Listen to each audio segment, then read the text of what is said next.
Bienvenue sur la chaîne. Rose.1988. Likez, abonnez-vous à la chaîne pour ne pas manquer les histoires intéressantes. Pendant une panne de courant, ma femme ne s'était pas rendu compte que j'étais rentré plus tôt que prévu. Dans l'obscurité, je l'ai entendu dire à notre voisin. Toi et moi pourrons enfin être ensemble. Ellie et moi sommes ensemble depuis 8 ans, mariés depuis 6. Nous nous sommes rencontrés à une fête du Nouvel An chez des amis, à l'époque où ce genre de rassemblement était encore courant, avant que la pandémie ne vienne tout bouleverser. Je ne prétendrai pas que notre mariage a toujours été parfait. Nous avons connu, comme tant d'autres couples, des hauts et des bas. L'étincelle du début s'était quelque peu estompée, mais j'y voyais simplement les effets normaux du temps qui passe dans une relation durable. Depuis peu, notre quartier subit des coupures de courant tournantes, en raison de prétendus travaux de maintenance sur le réseau. En général, cela ne dure que quelques heures. On remet les disjoncteurs et tout repart. Le mois dernier, Ellie a commencé à reparler de l'assurance vie, suggérant d'augmenter le montant de mon contrat, au cas où. Cela semblait logique à ce moment-là, notre chauffe-eau fuyait, le toit avait subi des dommages après une tempête, et nos finances étaient tendues. J'ai donc signé les papiers, portant le montant à 500 000 €, sans y réfléchir davantage. Eduardo, notre voisin, a emménagé il y a environ 1 an après son divorce. Il paraissait sympathique.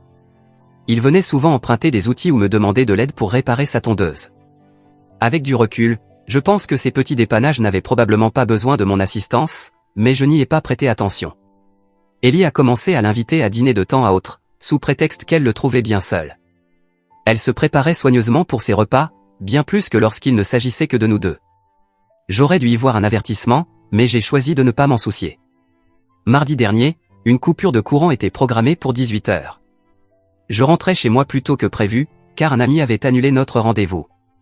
Je n'ai pas prévenu Ellie, d'autant que mon téléphone était presque déchargé. Je suis arrivé vers 17 h 30, juste au moment où le courant s'interrompait. Notre ouvre-porte de garage étant en panne, encore un problème non résolu, j'ai garé la voiture dans la rue et suis entré par la porte latérale. La maison était déjà plongée dans l'obscurité. Depuis la cuisine, j'ai entendu des voix. Ellie riait, mais ce n'était pas son rire habituel, c'était celui, aigu et forcé, qu'elle utilise lorsqu'elle essaie d'impressionner quelqu'un. Puis la voix d'Eduardo s'est fait entendre.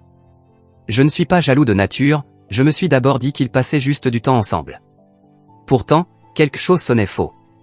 Au lieu de me manifester, je suis resté silencieux dans le couloir. L'obscurité était suffisante pour qu'il ne me remarque pas. C'est alors que j'ai entendu Ellie parler d'un plan. Elle disait qu'il fallait que cela ressemble à un accident. Eduardo lui a demandé si elle était sûre du moment choisi. Puis, très clairement, j'ai entendu Ellie dire que, lorsque l'assurance paiera pour son accident le mois prochain, toi et moi pourrons enfin être ensemble. Ensuite, les verres de vin se sont entrechoqués à nouveau. Ils étaient en train de porter un toast à ma mort. Mon esprit s'est figé. C'était comme ces moments où l'on conduit pendant des kilomètres sans se souvenir de rien. J'étais pris de nausées, de sueur, de frissons, tout en même temps. Pourtant, je n'ai pas fait irruption dans la pièce en criant. D'une manière ou d'une autre, j'ai réussi à me retirer discrètement, je suis sorti, puis je suis resté assis dans ma voiture une vingtaine de minutes, simplement à respirer, tentant de comprendre comment la femme avec qui j'étais marié depuis 6 ans pouvait réellement planifier ma mort pour de l'argent, avec notre voisin, comme dans un mauvais épisode d'émission criminelle. Je ne suis peut-être pas un génie, mais je ne suis pas naïf. Faire un scandale à ce moment-là n'aurait rien apporté, si ce n'est leur révéler que j'étais au courant. J'ai donc conduit au hasard jusqu'à la tombée de la nuit, vers 19 h. Je me suis arrêté dans une supérette, et acheté quelques lampes torchées, de l'eau et des encas, feignant de me préparer pour la coupure. En rentrant, j'ai volontairement fait du bruit, j'ai appelé Ellie comme si tout était normal. Elle m'a répondu depuis la cuisine, d'une voix étrangement aiguë. En entrant avec les lampes torchées, je les ai trouvés tous les deux, attablés. 2 verres de vin étaient posés sur la table. Eduardo semblait gêné, et Ellie arborait un sourire figé, me demandant pourquoi j'étais rentré si tôt. J'ai prétendu que mon ami avait annulé. Je leur ai tendu chacun une lampe torche, comme si la situation n'avait rien d'étonnant. Eduardo a balbutié une excuse, disant qu'il voulait vérifier si nous avions également perdu le courant. Je lui ai proposé une bière, observant son malaise lorsqu'il a refusé et qu'il a pris congé. Les 2 heures suivantes furent parmi les plus étranges de mon existence. Assis à côté d'Ellie à la lueur des bougies, nous faisions la conversation, comme si de rien n'était, alors que je savais pertinemment qu'elle complotait ma mort. Elle ne cessait de regarder son téléphone, envoyant des messages inutiles de deviner à qui. J'ai remarqué qu'elle avait mis son parfum préféré, celui qu'elle ne porte que pour des occasions spéciales. Elle s'était aussi changée, enfilant ce haut bleu que je lui dis toujours qu'il lui va si bien mais pas pour moi, pour Eduardo. Les jours suivants, j'ai commencé à observer attentivement son comportement.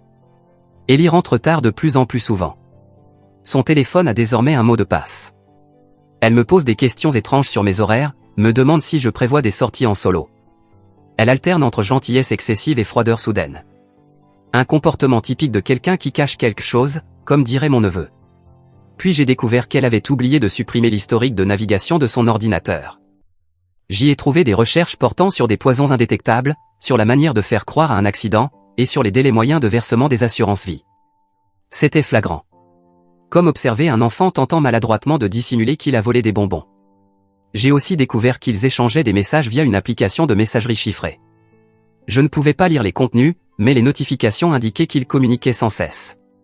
Pendant ce temps, Ellie me parlait à peine, sauf pour me demander des détails sur mon futur week-end de pêche avec mes frères, celui qu'elle insistait pour que je fasse, alors qu'elle s'y était toujours opposée auparavant. Le week-end dernier, j'ai fait tomber son sac par mégarde. Une petite bouteille en est tombée. Ce n'était ni du parfum ni un médicament. Elle n'avait aucune étiquette. Ellie s'est précipitée pour la ramasser, et lorsque je lui ai demandé ce que c'était, elle a répliqué, sur la défensive, que ce n'était que des vitamines. Mais elle avait l'air absolument paniquée. Le coup de grâce est arrivé hier.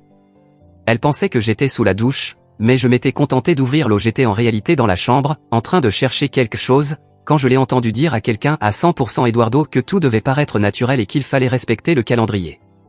Puis elle a ajouté quelque chose au sujet du voyage de pêche, disant que ce serait parfait, parce que les accidents arrivent tout le temps là-bas. Et me voilà. Ma femme, avec qui je suis marié depuis 6 ans, est en train de comploter activement pour me tuer afin de toucher l'assurance vie et partir avec le voisin. Et le pire, c'est qu'ils ne prennent même pas la peine d'être prudents. Depuis, je dors d'un œil ouvert, je vérifie tout ce que je mange ou bois. Je n'en ai encore parlé à personne, parce qu'honnêtement, cela paraît insensé. Qui pourrait croire à une histoire pareille? Et puis, une partie de moi n'arrive toujours pas à accepter que cela se produise réellement. Que la femme avec qui je partage mon lit depuis 8 ans veuille me voir mort. Alors voilà mon plan. Je sauvegarde toutes les preuves possibles. Des captures d'écran de son historique de navigation, des photos de cette mystérieuse petite bouteille, des enregistrements de tout ce qu'elle dit d'étrange. J'ai déjà transféré la majorité de nos économies sur un compte auquel elle n'a pas accès. J'ai prévenu la banque que je soupçonnais une fraude sur notre compte joint, ce qui, techniquement, n'est pas un mensonge. Demain, je vais consulter un avocat, discrètement.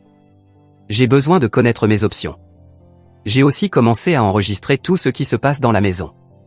J'ai commandé de petites caméras sur Amazon, elles sont arrivées aujourd'hui. Elle ne sait pas qu'elles sont installées. Je fais comme si tout était normal, pendant que je l'observe creuser sa propre tombe. Le truc, c'est que je pourrais simplement la confronter. Je pourrais la quitter. Mais après 8 ans passés ensemble? Après la froideur avec laquelle elle a organisé tout cela? Non.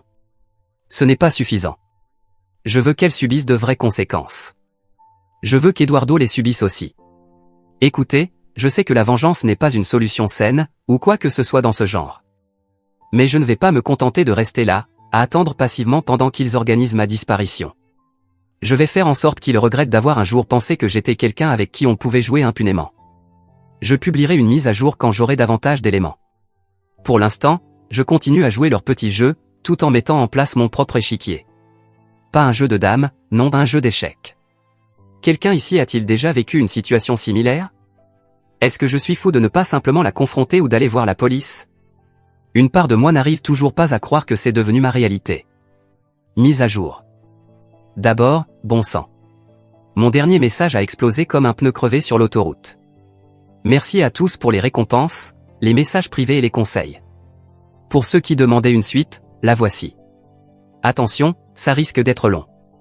Ces 2 dernières semaines ont été les plus étranges de ma vie. Se promener dans sa propre maison en sachant que sa femme veut sa mort, ça ne ressemble à rien d'autre. C'est comme conduire une voiture en sachant que les freins sont défectueux, en attendant l'accident. Mais j'ai gardé mon sang-froid, j'ai agi comme si de rien n'était. J'ai même eu des rapports intimes avec Ellie à 2 reprises, ce qui était compliqué.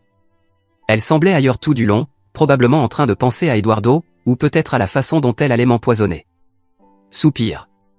Comme prévu, j'ai rencontré l'avocat dont je parlais. Un homme d'un certain âge, au bureau en désordre, déjà passé par 3 divorces parfaits pour mon cas. Il m'a donné des conseils solides, qui se résume à documenter chaque chose, me protéger financièrement et rassembler des preuves. Rien de bien révolutionnaire, certes, mais entendre un professionnel me dire que je ne suis pas fou m'a apporté plus de réconfort que je ne l'aurais imaginé. Première priorité, l'argent. Nous avions environ 16 000 € sur notre compte commun. Ce n'est pas énorme, mais c'était tout ce qui nous restait après l'achat de la maison et l'inondation du sous-sol l'an dernier. Je ne pouvais pas simplement vider le compte, ce serait trop suspect. Alors j'ai imaginé un plan. J'ai dit à Ellie que j'avais un problème de jeu. Oui, je sais à quel point cela semble ridicule, mais écoutez-moi bien. Je lui ai avoué que je jouais en ligne en secret depuis des mois et que j'avais déjà perdu plusieurs milliers d'euros. J'ai dit que j'avais besoin d'aide, que j'allais rejoindre un groupe de soutien, tout le tralala. Je lui ai même montré un faux historique de Paris, réalisé grâce à quelques tutoriels Photoshop trouvés sur YouTube. Elle y a cru complètement. Elle a même adopté le rôle de l'épouse compréhensive, me frottant le dos, me disant qu'on allait traverser cela ensemble. Une performance digne d'un Oscar, venant de quelqu'un qui planifie mes funérailles. L'avantage de cette soi-disant addiction, c'est qu'elle explique tous mes mouvements financiers bizarres. J'ai transféré la majorité de nos économies sur un compte à mon nom seul, en laissant juste assez sur le compte commun pour que cela ne semble pas suspect.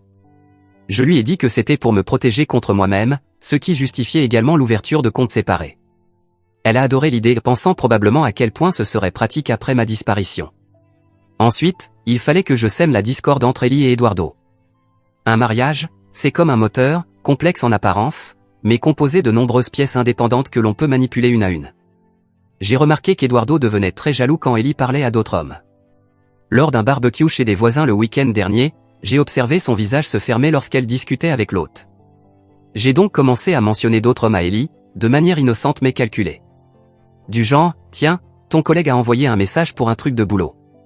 Toujours des détails anodins, mais glissés au bon moment, quand je savais qu'Eduardo pouvait l'entendre ou qu'elle allait probablement lui en parler. Ensuite, j'ai accidentellement envoyé à Eduardo un message censé être pour Ellie, dans lequel je lui disais à quel point elle était magnifique dans la tenue qu'elle avait portée pour sortir avec une amie après le travail, une sortie qui n'a jamais eu lieu. J'ai immédiatement supprimé le message en ajoutant un petit « Désolé, mauvais destinataire », mais le mal était fait. Sa réponse a été un simple « Pas de souci », mais on pouvait presque sentir la méfiance à travers l'écran.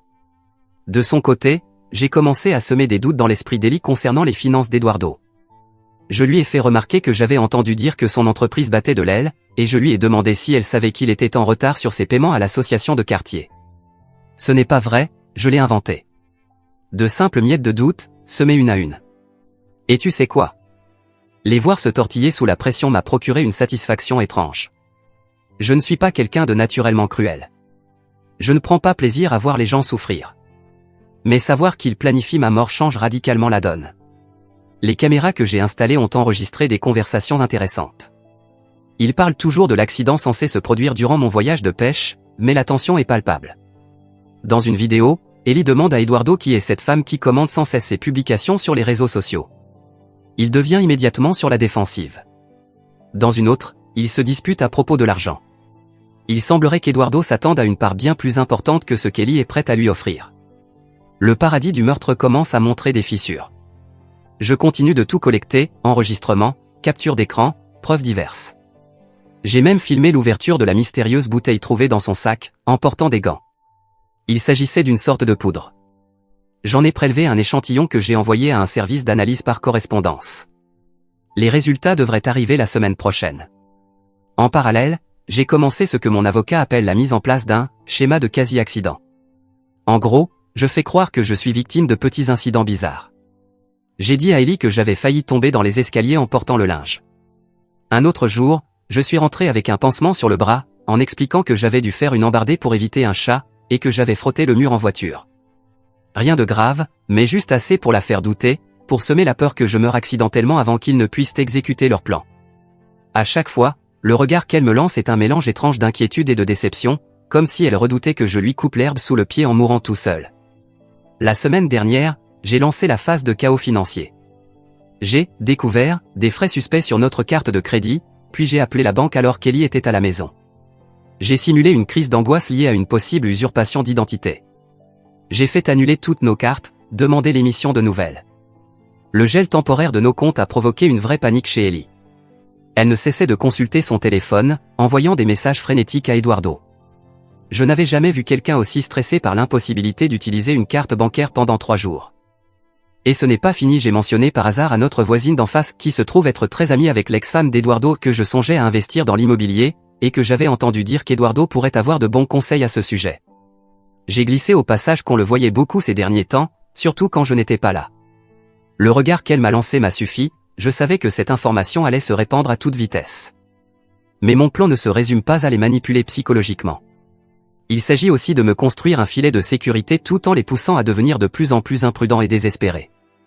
Mercredi, j'ai pris un jour de congé imprévu sans en parler à Ellie. Je me suis garé un peu plus loin dans la rue et j'ai observé notre maison. Sans surprise, Eduardo est arrivé 1 heure après l'heure à laquelle je suis censé être parti. Il est resté 3 heures. J'ai tout filmé avec mon téléphone.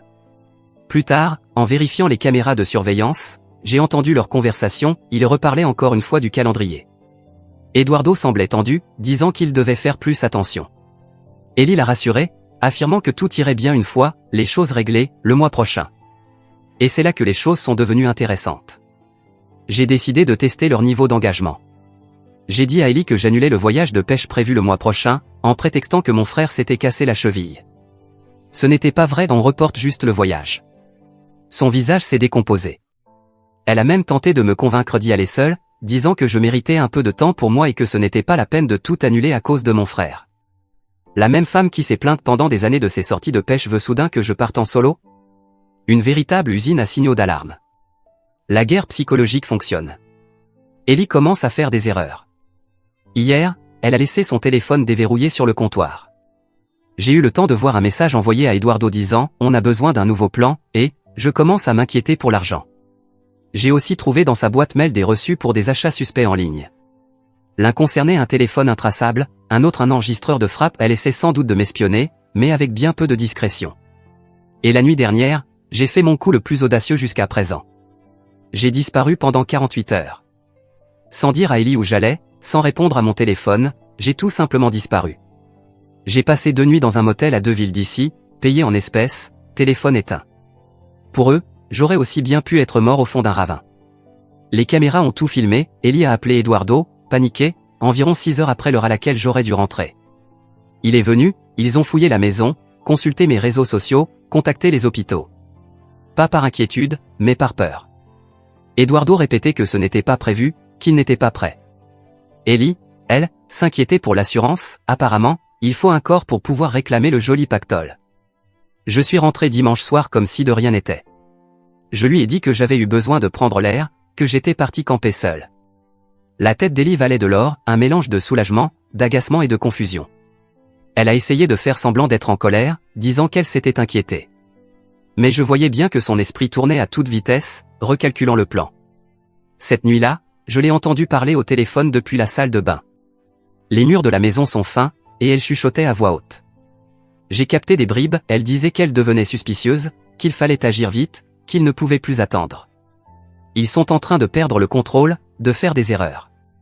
Voilà où j'en suis aujourd'hui, j'ai sécurisé la majorité de notre argent, rassemblé des preuves solides de leur complot, semé la discorde entre eux, et je les observe devenir de plus en plus paranoïaques et négligents. Ellie est convaincue que je n'ai pas la moindre idée de ce qui se trame. Mais je n'en ai pas fini. Loin de là. Demain commence la phase 2. J'ai annulé cette fameuse police d'assurance vie qui les faisait ensaliver. Les démarches ont été validées hier. Ellie ne le sait pas encore. Mais quand elle l'apprendra, disons que ça promet. Et ce n'est pas tout. Demain, je vais boire une bière avec Eduardo.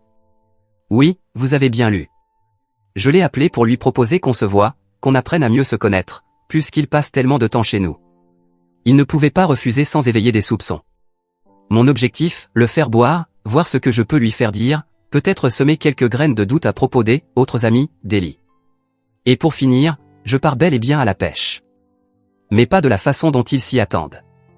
Je publierai une nouvelle mise à jour quand j'aurai davantage à raconter. Pour ceux qui s'inquiètent pour ma sécurité, ne vous en faites pas. Je dors la porte verrouillée, je prépare moi-même tous mes repas, et un ami me contacte chaque jour pour vérifier que tout va bien. Ces deux-là ne sont pas des génies du crime. Juste une épouse frustrée et un type désespéré, persuadé d'être plus malin qu'ils ne le sont vraiment. Dernière mise à jour. Salut Reddit. Vous êtes nombreux à m'avoir envoyé des messages privés pour savoir ce qui s'était passé, si j'étais toujours vivant, et ainsi de suite. Spoiler, oui, je suis bien en vie. Et les choses ont bien évolué. Accrochez-vous, ça risque d'être long. Ce fameux verre avec Eduardo, dont je parlais dans mon dernier message, s'est déroulé bien mieux que prévu. On s'est retrouvé dans un bar miteux du centre-ville, avec le sol collant et des bières bon marché. J'avais dit à Ellie que je retrouvais des membres de mon groupe de soutien pour les joueurs compulsifs. Elle m'a même encouragé à y aller, probablement en espérant que je me plante en voiture sur le chemin du retour. Le truc, c'est qu'Eduardo ne tient pas du tout l'alcool. Au bout de 3 bières, il parlait en traînant les mots, devenait émotionnel à propos de son divorce, de ses soucis d'argent, de sa situation compliquée. Je faisais semblant de ne rien comprendre, hochant la tête, payant des tournées. Vers la 5e bière, j'ai glissé tranquillement qu'Ellie semblait stressée ces derniers temps, et je lui ai demandé s'il savait pourquoi. C'est là que ça a commencé à devenir intéressant. Il s'est mis à bafouiller sur le fait que, les plans changent, et que, les gens ne sont pas toujours ceux qu'ils prétendent être. Puis, il a lâché une bombe, Ellie aurait récemment repris contact avec son ex. Apparemment, elle gardait ses options ouvertes. Eduardo était clairement furieux. Moi, j'ai continué à jouer les naïfs, lui posant davantage de questions. Et j'ai tout enregistré avec mon téléphone, bien calé dans ma poche. Le coup de grâce, je lui ai parlé de la police d'assurance vie. Je lui ai dit que j'envisageais de l'annuler, car les cotisations devenaient trop élevées avec mon soi-disant problème de jeu. Son visage est passé de détendu à paniqué en une fraction de seconde. Il s'est mis à bafouiller que l'assurance, c'était vraiment important, et que je devrais absolument la garder, avant de changer de sujet en urgence. Niveau amateur. Quand je suis rentré ce soir-là, Ellie m'attendait. Elle m'a demandé comment s'étaient passées mes retrouvailles avec mes amis du groupe. Je lui ai répondu que c'était super, puis j'ai ajouté que j'étais tombé sur Eduardo au bar. J'ai dit qu'il avait l'air contrarié à cause d'une femme avec qui il sortait, qui jouait à des jeux ambigus. Le visage d'Ellie valait tout l'or du monde, un mélange de panique mal dissimulée, comme lorsqu'on comprend que le voyant moteur ne s'est pas allumé par erreur. Le lendemain matin, les choses ont vraiment commencé à devenir intéressantes. J'ai reçu une notification par email confirmant l'annulation définitive de la police d'assurance vie. J'ai oublié de refermer le message sur mon ordinateur portable avant d'aller prendre ma douche. À mon retour, Ellie préparait le petit déjeuner, les mains légèrement tremblantes. Je lui ai demandé si tout allait bien. Elle a murmuré qu'elle avait un mal de tête. Bien sûr, Jean. Le même jour, j'ai découvert une activité frauduleuse sur notre dernier compte joint. J'ai appelé la banque devant Ellie, en simulant la panique, disant que quelqu'un avait probablement volé nos informations. Le compte a été gelé, en attente d'une enquête. Ellie était au bord de la crise de nerfs, mais elle a tenté de faire bonne figure. Elle m'a demandé quand le compte serait débloqué. J'ai haussé les épaules, peut-être dans quelques jours, ou quelques semaines. La banque doit vérifier toutes les transactions récentes. Y compris les retraits en espèces qu'elle pensait que je n'avais pas remarqués. Puis, les choses se sont accélérées. J'ai reçu un appel du service d'analyse concernant la poudre trouvée dans le sac d'Ellie. Ce n'était pas du poison, heureusement. Juste des somnifères puissants, délivrés sur ordonnance. Leur plan était sans doute de m'endormir avant de simuler un accident.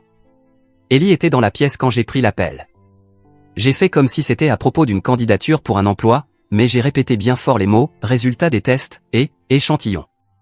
J'ai vu son visage se vider de toutes couleurs. Entre-temps, ma dénonciation anonyme auprès du lieu de travail d'Eduardo concernant d'éventuelles violations éthiques a commencé à porter ses fruits. J'ai reçu un message paniqué de sa part me demandant si Ellie m'avait parlé de sa situation professionnelle. J'ai une nouvelle fois fait l'innocent. Plus tard, j'ai surpris Ellie au téléphone avec lui. Elle parlait d'un contrôle interne, lui disait de rester calme. Mes caméras l'ont filmé en train de faire les 100 pas, lui disant qu'il devait tout mettre en pause. Puis est venu le coup nucléaire. J'ai laissé mon ordinateur portable ouvert, mais cette fois avec un brouillon de mail visible, adressé à un avocat spécialisé en divorce. Le message détaillait toutes mes suspicions, la liaison entre Ellie et Eduardo, la police d'assurance, la poudre mystérieuse. J'ai tout mis en forme comme si je réunissais des éléments, mais n'avais pas encore envoyé le message. Ensuite, j'ai activé le partage de position sur mon téléphone, volontairement, et je suis allé rencontrer mon véritable avocat. En m'assurant que ma localisation affichait bien un cabinet juridique. À mon retour, Ellie était en mode gestion de crise. Elle avait préparé mon plat préféré, proposé qu'on regarde ce film de science-fiction que je voulais voir depuis longtemps. Elle a même initié une relation intime, pour la première fois depuis des mois. Son téléphone vibrait constamment, mais elle faisait semblant de ne pas voir les messages. Eduardo, sans aucun doute, en pleine panique. Le lendemain, j'ai lâché la bombe. J'ai demandé à Ellie de s'asseoir et je lui ai dit calmement que je savais pour elle et Eduardo. Pas pour le complot de meurtre, seulement pour la liaison. Je lui ai expliqué que j'avais vu des messages, remarqué que ses visites coïncidaient toujours avec mes absences. Je lui ai dit que je voulais divorcer. Sa réaction m'a surpris. Elle a reconnu la liaison, mais a juré qu'elle était terminée. Elle a dit qu'Eduardo la faisait chanter pour obtenir de l'argent, qu'il menaçait de tout me révéler si elle ne payait pas. Elle prétendait vouloir mettre fin à cette histoire depuis des semaines. L'arme, elle s'est mise à supplier, jouant tout le spectacle, sans prononcer un seul mot sur le complot de meurtre. Elle dépeignait Eduardo comme le véritable manipulateur, tandis qu'elle, pauvre victime naïve, s'était laissée entraîner.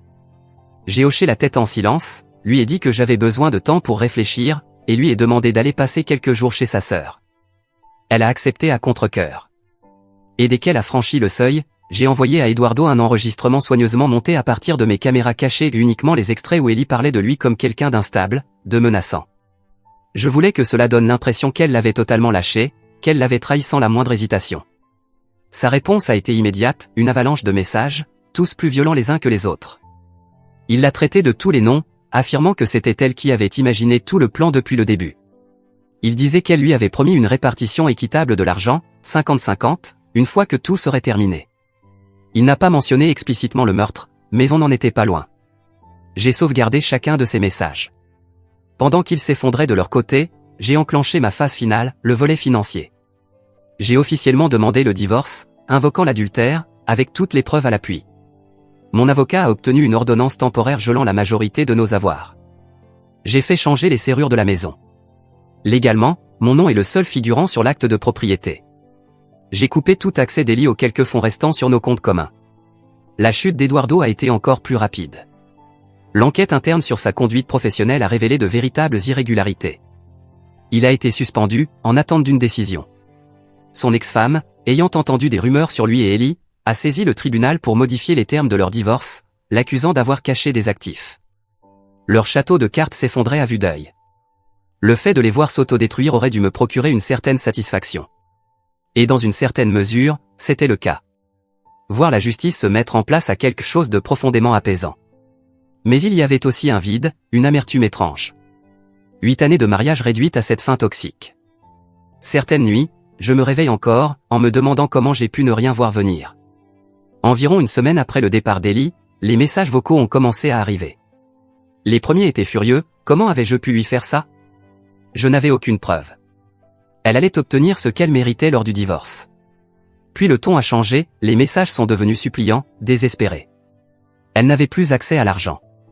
Sa sœur menaçait de la mettre dehors. Eduardo la harcelait. Pouvait-elle revenir, juste pour parler?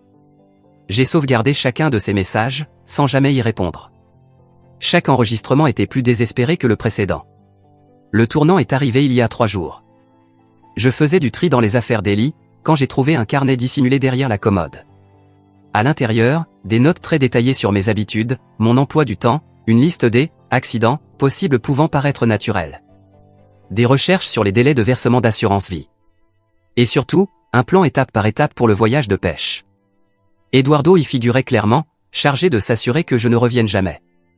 Ce soir-là, j'ai envoyé un message à Ellie. Je lui ai demandé de me retrouver dans un café le lendemain. Un endroit public, avec beaucoup de témoins. Lorsqu'elle est arrivée, elle avait l'air épuisée, stressée, les traits tirés. Elle a immédiatement replongé dans son rôle de victime. Je l'ai laissé parler pendant 5 bonnes minutes, sans l'interrompre. Et puis, sans dire un mot, j'ai fait glisser le carnet sur la table.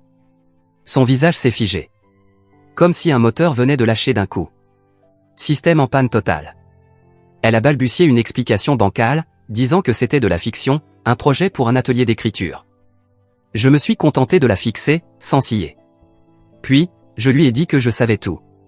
Depuis le début. La coupure de courant. Les verres de vin. Tout le complot. Ensuite, je lui ai présenté ses options. Option 1, je remets toutes mes preuves à la police, les enregistrements, le carnet, les résultats des analyses de la poudre, les messages d'Eduardo. Option 2, elle signe les papiers de divorce que j'avais apportés avec moi. Les conditions ne sont pas négociables, elle ne garde rien, sauf ses effets personnels et sa voiture. Pas de pension, pas de part dans la maison, pas d'actifs communs. Et elle quitte définitivement la ville. Elle est restée là, immobile, pendant ce qui m'a semblé une éternité, les yeux fixés sur le carnet. Puis, d'une voix presque inaudible, elle m'a demandé si je savais vraiment depuis le début. J'ai hoché la tête. Elle s'est mise à rire. Pas un rire de soulagement, ni même de moquerie. Ce rire cassé, brisé, qui précède souvent les larmes. Elle a dit qu'elle me pensait trop idiot pour comprendre quoi que ce soit. Que c'était précisément pour ça qu'il m'avait choisi. Cible facile. Belle indemnité d'assurance. Le plus étrange, c'est qu'en l'entendant dire ça, je n'ai rien ressenti. Aucune douleur. Aucun choc. Rien. C'était comme regarder une inconnue parler d'une toute autre personne. Ce n'était plus la femme que j'avais épousée. Peut-être ne l'avait-elle jamais été. Elle a signé les papiers de divorce sur le champ, sans même les lire. Elle m'a simplement demandé si j'irais vraiment voir la police si elle refusait de coopérer. Le regard que je lui ai lancé a suffi à lui répondre. Alors qu'elle franchissait la porte, elle s'est retournée une dernière fois pour me demander depuis combien de temps je savais. Je lui ai répondu, depuis la panne de courant. Elle a juste hoché la tête, marmonné quelque chose à propos de ce que tout cela aurait pu être, et elle est partie. Quant à Eduardo, il ne s'en est pas tiré à meilleur compte. Je lui ai envoyé des captures des pages du carnet, accompagnées d'un simple message, quitte la ville où je transmets ça à la police. Il n'a même pas répondu. Le lendemain, sa maison était en vente. Et me voilà. Les papiers de divorce sont déposés. La maison est redevenue silencieuse. Leurs vies sont en miettes. Moi? Je ne dirais pas que ça va bien, mais je suis debout. J'avance. Pour ceux qui se demandaient à propos de la poudre, oui, j'ai reçu les résultats complets. Il y avait assez de sédatifs pour assommer un cheval.